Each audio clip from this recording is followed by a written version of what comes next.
Shalom, salam sejahtera buat Bapak Ibu Saudara-saudari sekalian. Di pagi yang indah ini, marilah kita menerima sapaan firman Tuhan melalui renungan harian HKBP Resort Sutoyo. Kita bersatu dalam doa. Damai sejahtera dari Tuhan Allah yang melampaui segala akal, itulah kiranya memberkati hati dan pikiran saudara di dalam Kristus Yesus Tuhan kita. Amin. Saudara-saudari yang terkasih dalam Yesus Kristus, firman Tuhan kita pada pagi hari ini diambil dari kitab 2 Korintus 6 ayat 13-14. Demikian firman Tuhan. Maka sekarang supaya timbal balik, aku berkata seperti kepada anak-anakku, bukalah hati kamu selebar-lebarnya. Janganlah kamu merupakan pasangan yang tidak seimbang dengan orang-orang yang tak percaya. Sebab persamaan apakah terdapat antara kebenaran dan kedurhakaan? Atau bagaimanakah terang dapat bersatu dengan gelap?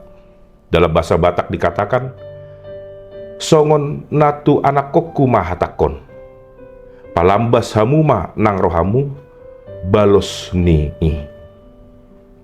Unang sauga hamu dot akan naso porsea, ay ahama pardumuan ni hati goran, dohot naso uhum, jala ahado, hasaoran ni hati uron dohot haholomon.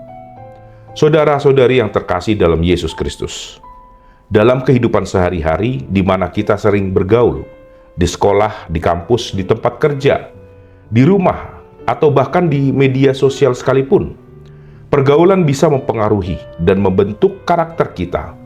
Bisa ke hal yang positif dan bisa juga ke hal-hal yang negatif. Sehingga perlu bagi kita untuk memfiltering atau menyaring setiap pergaulan kita di dalam kehidupan kita sehari-hari.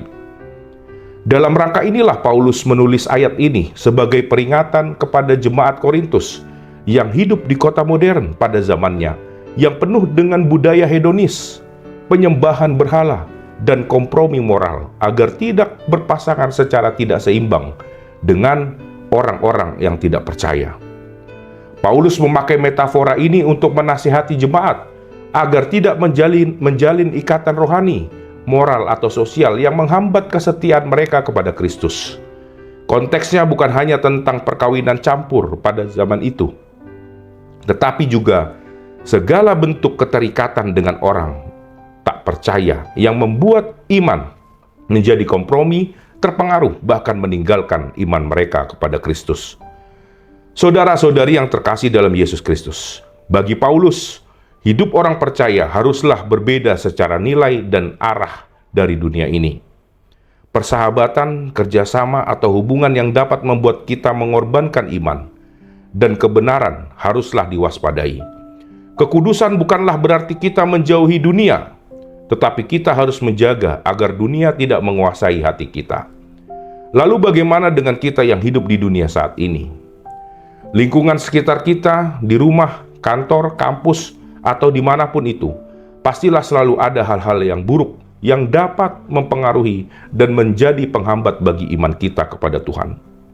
Maka dari itu, melalui firman Tuhan kita pada hari ini, marilah kita selalu waspada di setiap relasi yang kita bangun, yang dapat membawa kompromi moral dan menjauh dari iman, dan juga selalu memperkuat iman kita dengan firman Tuhan dan nasihat rohani seperti jemaat Korintus yang diminta untuk membuka hati bagi Paulus agar iman kita tidak mudah goyah. Amin. Kita berdoa. Kami mengucap syukur ya Tuhan atas firman-Mu yang boleh kami dengar pada hari ini, di mana Engkau menguatkan kami Tuhan, bahwa kami harus menyeleksi setiap pergaulan kami yang dapat membawa pengaruh buruk kepada kami ya Tuhan. Kuatkanlah iman kami ya Tuhan, sehingga kami menjadi pribadi-pribadi yang teguh di dalam iman dan pengharapan kepadamu ya Bapa. Setiap kegiatan kami selanjutnya Tuhan, Engkaulah yang menyertai kami, memberikan kami kekuatan dalam menjalani hari-hari kami. Di dalam Kristus Yesus kami berdoa dan mengucap syukur. Amin. Terima kasih Bapak Ibu Saudara-saudari sekalian telah menonton channel ini. Shalom. Salam sehat, Tuhan Yesus memberkati.